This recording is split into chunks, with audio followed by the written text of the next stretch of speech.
Hello everybody, K-Whip here, and welcome to another Destiny video. In today's video, I will be covering what I believe will be the best sniper in the game after the patch, and may have already been the best sniper in the game, and that sniper is the No Land Beyond.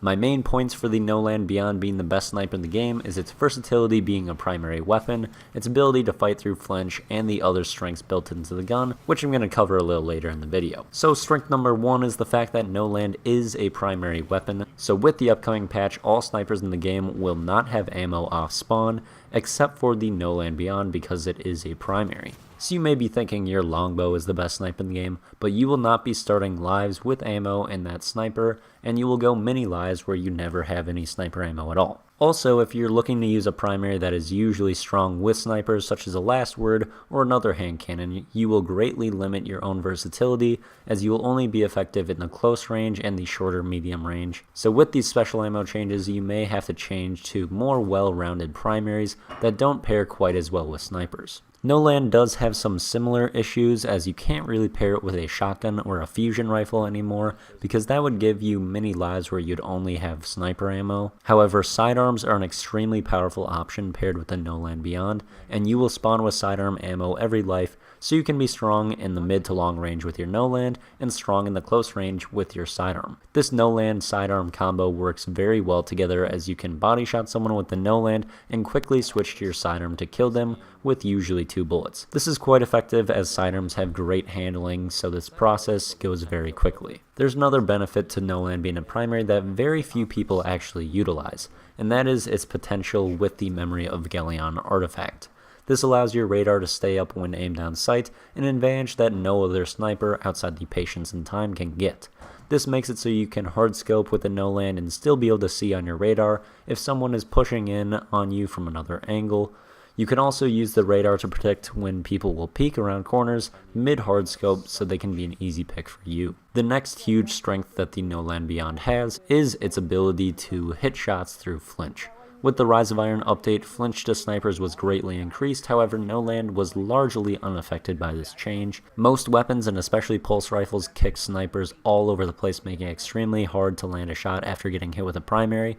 This is not the case with No Land, however, as even getting hit with a high caliber Clever Dragon, it is not super difficult to pull the weapon down and land a snipe through the flinch. With the flinch decrease to pulse rifles, hitting shots with the No Flinch Beyond through primary shots will be even easier. Now, to cover some of the extra strengths that No Land comes with, it is quite easy to land No Land shots, and a big reason for this is it can have a full range statistic as long as you run accurized ballistics, and with full range you'll help your shots register better and also keep your aim assistance up at farther ranges. And accurized ballistics is the best option to go with because it has more impact and range than the other options, and it only sacrifices stability, which you don't have to worry about too much because to effectively use the No Land, you're going to be scoping in and out after each shot that you fire to do a reload cancel. And one of the things that helps this scoping in and out is the snapshot perk, which gives No Land a great ADS speed and allows you to line up your shots very quickly.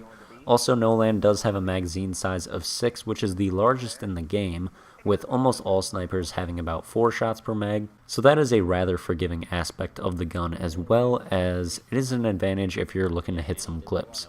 The last strength of the gun is its scope. It is a little awkward upon first using it, but it's actually quite good once you kind of ignore the top half of the scope and the weird thing to the right of it.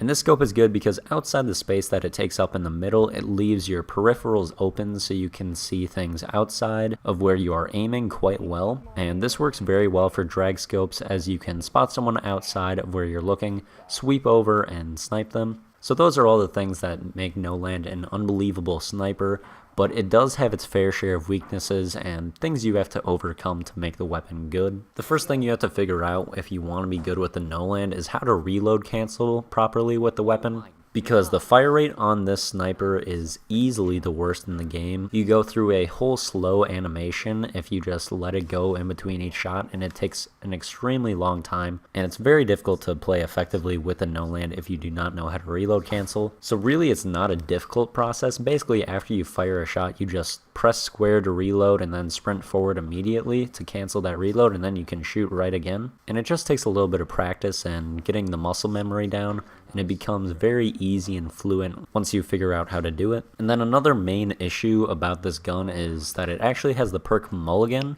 and that doesn't sound like a bad thing. Mulligan can give you some extra ammo, and that's good. But the problem with this gun is when Mulligan activates on your very first shot of a magazine, because what that does is makes it so you actually can't reload cancel, and you will do that full animation. And this puts you in a really tough situation and will screw you over a lot.